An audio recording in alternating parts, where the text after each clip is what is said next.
नमस्ते बच्चों, SM physics channel में आपका स्वागत है। इस वीडियो में मैं कक्षा 11वीं का एक बहुत इंपॉर्टेंट व्यंजक करवाने जा रहा हूँ। उस व्यंजक को आप थ्योरी को थोड़ा साइड में रख दें। थ्योरी आप बिल्कुल परेशान मत हो। जो मेन चीज़ डेरिवेशन में रहती है वो फार्मूलों को याद रखना। तो जो फार्मूले उसमें लगेंगे मैं आपको बताऊँगा कि कौन से फार्मूले आपको याद रखना है। उसके बाद आप व्यंजक को समझें और देख कर आप प्रैक्टिस करें। कोई चीज़ आपको समझ में नहीं आती है तो आप मुझसे मैसेज में कमेंट करके बोल सकते हैं। एक इम्पॉर्टेंट बात कि चैनल को सब्सक्राइब कर लें और अगर आपको अच्छे लगते हैं वीडियो तो आप मुझे बताएं और अपने दोस्तों को भी आप शेयर करें ताकि वो भी देखें और इसका फ़ायदा उठाएं। ठीक है। वीडियो में अगर आपको कहीं पे कुछ दिखता नहीं है, ये स्पष्ट या समझ में नहीं आ रहा है तो आप मुझे ज़रूर बताएं ताकि मैं और सुधार करके बेहतर तरीके से अपलोड कर सकूँ। ठीक है। अब देखिए, कक्षा 11वीं यांत्रिक ऊर्जा। यांत्रिक ऊर्जा का मतलब होता है मैकेनिकल एनर्जी। मैकेनिकल एनर्जी अर्थात जिसमें स्थितिज ऊर्जा और गतिज ऊर्जा दोनों हो, ऐसी ऊर्जा जिसमें स्थिति और गति के बारे में बताया गया हो। मैकेनिकल वर्ड जो बना है वो किससे बना है? मशीन से बना है। ठीक है।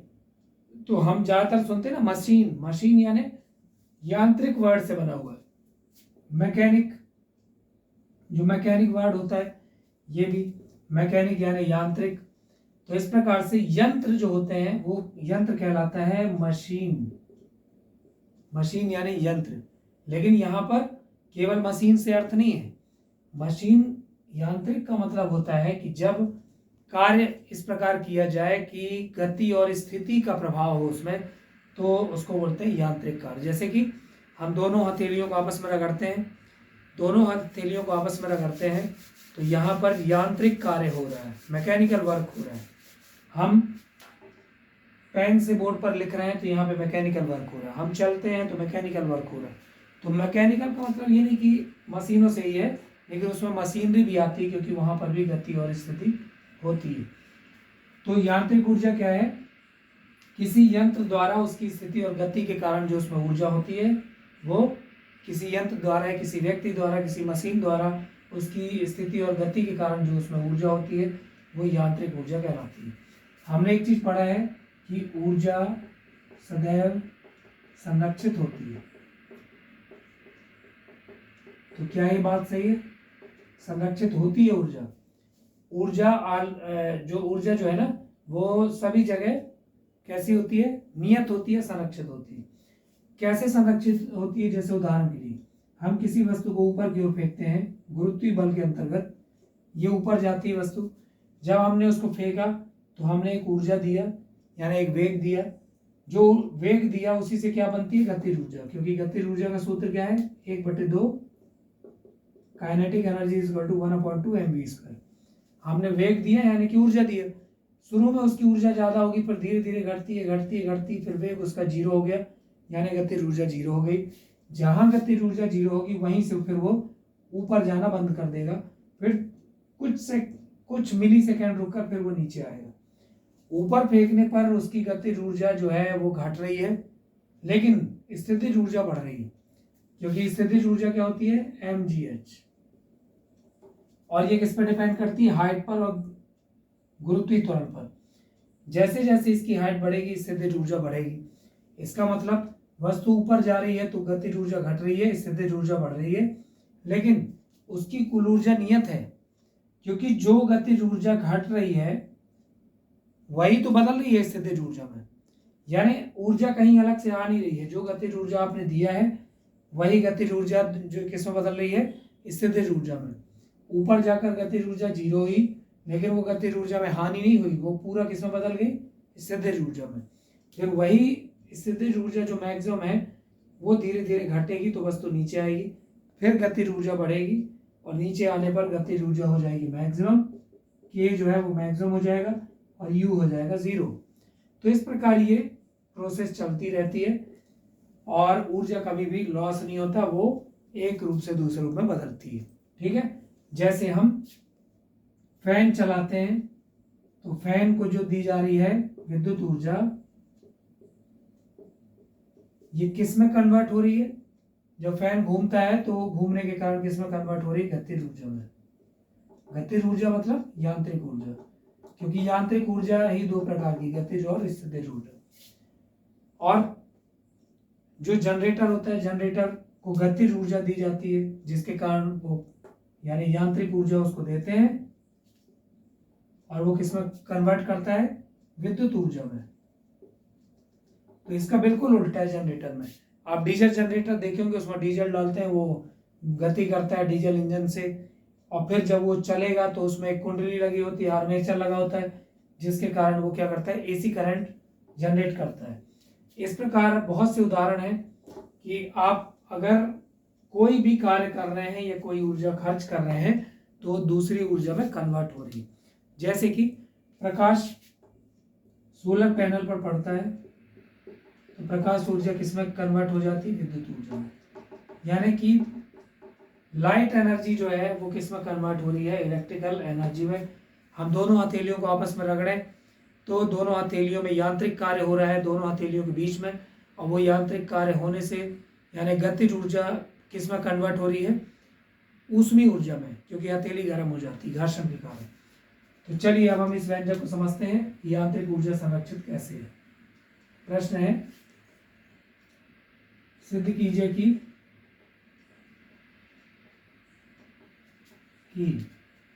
स्वतंत्रता पूर्वक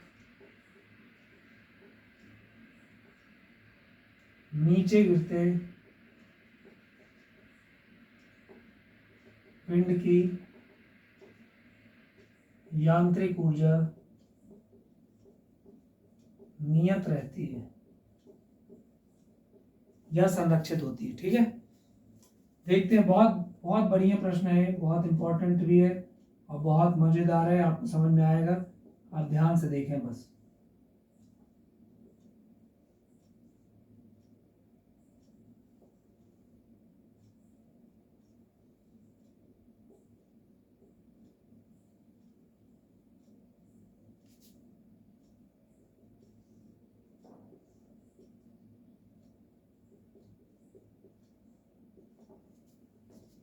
सबसे पहले चित्र में आप देख सकते हैं कि ये है पृथ्वी, जमीन है। यहां से h हाइट पर, h ऊंचाई पर एक पिंड को a स्थिति में रखा गया। तीन स्थितियां देख रहे हैं हम। a स्थिति में रखा है, पिंड का द्रव्यमान जो है वो m है, और यहाँ जो प्रारंभिक वेग है वो है 0। यहां तक आने में इसका वेग v1 हो जाएगा और इधर तक v2, और गुरुत्वीय त्वरण जो है वो नीचे की ओर इसको लेके आ रहा है। ठीक है, तो अब हम जो जो चीजें इसमें दी गई वो पहले हम लिख लेते हैं। फिर सबसे पहली स्थिति ए पर, ठीक है, बहुत कीजिए, ध्यान से देखें। स्थिति ए पर क्या है? प्रारंभिक वेग u = 0, ठीक है। त्वरण a = स्मॉल g, ऊंचाई h, हाइट कितनी है? h है ना, इसलिए गतिज ऊर्जा k = क्या होगा? इसका फॉर्मूला होता है 1/2 mv²। v नहीं है यहाँ पे, u है तो u² लिखेंगे, और u 0 है इसलिए गतिज ऊर्जा 0 होगी, क्योंकि u 0 है। समझ में आई बात? u यहाँ पे 0 इसलिए गतिज ऊर्जा 0। अब आगे बढ़ते हैं। स्थितिज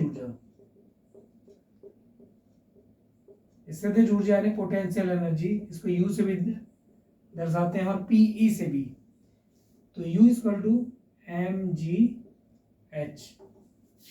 ठीक है, दोनों को जोड़ देंगे, इसलिए कुल ऊर्जा k + u = 0 + mgh = mgh। तो स्थिति ए पर कुल एनर्जी कितनी है? mgh। समझ में आई बात? स्थितिज ऊर्जा का फॉर्मूला होता है mass into gravitational acceleration into height, यानी कि द्रव्यमान गुणित गुरुत्वीय त्वरण गुणित ऊंचाई। हाइट पर डिपेंड करती है स्थितिज ऊर्जा। ये स्थितिज ऊर्जा जो है वो किस प्रकार की है? स्थितिज ऊर्जा भी बहुत प्रकार की है। ये कौन सी स्थितिज ऊर्जा है? गुरुत्वीय स्थितिज ऊर्जा। एक होती है प्रत्यास्थ स्थितिज ऊर्जा जो स्प्रिंग वगैरह में होती है, और उसमें होती है धनुष में।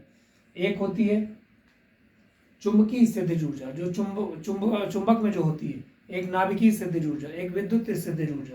तो कई प्रकार की, जितने प्रकार की ऊर्जा उतने प्रकार की स्थितिज ऊर्जा। तो ये पहली स्थिति मिल गई। अब हम स्थिति बी पर देखते हैं।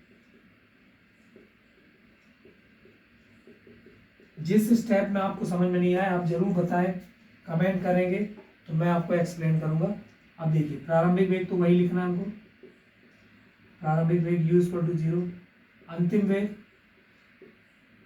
मतलब b तक पहुंचने का वेग कितना हुआ? v1 हमने माना, v इक्वल टू v1।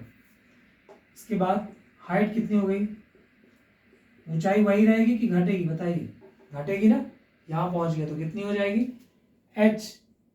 क्यों? क्योंकि उसने x डिस्टेंस ट्रेवल किया, तो h में से x को घटा देंगे तो हाइट हो जाएगी h माइनस एक्स। और तय दूरी कितनी होगी? दूरी कितना तय किया उसने? x। तो s is equal to x. यहाँ से यहाँ तक आने उसने x डिस्टेंस ट्रेवल किया, इसलिए त्वरण तो वही है, त्वरण a इक्वल टू g। तो अब हम लिखेंगे गति के तृतीय समीकरण से। इसकी जरूरत क्यों पड़ी है अभी देखते हैं हम। तीसरा समीकरण क्या होता है? V square equal to u square plus 2as। तो v की जगह v1 स्क्वायर इक्वल टू 0, क्योंकि u का मान 0 है, 2 a का वैल्यू g और s का वैल्यू x। ये सब मैंने लिख दिया, इसको देख देख के आपको लिखना है। s का वैल्यू x है, a का वैल्यू g है, u 0 है और v v1 स्क्वायर का मान यहाँ पे आ गया 2gx। ये जो v1 स्क्वायर का मान है यह भी आपको रखना पड़ेगा गतिज ऊर्जा में। गतिज ऊर्जा k equal to 1/2 mv1 square. ठीक है, क्योंकि यहाँ वेग v1 है। v1 स्क्वायर का वैल्यू हम रख देंगे समीकरण 2 से, यहाँ पे रख दिया। तो k equal to 1/2 m v1 square कितना आया? 2gx आया।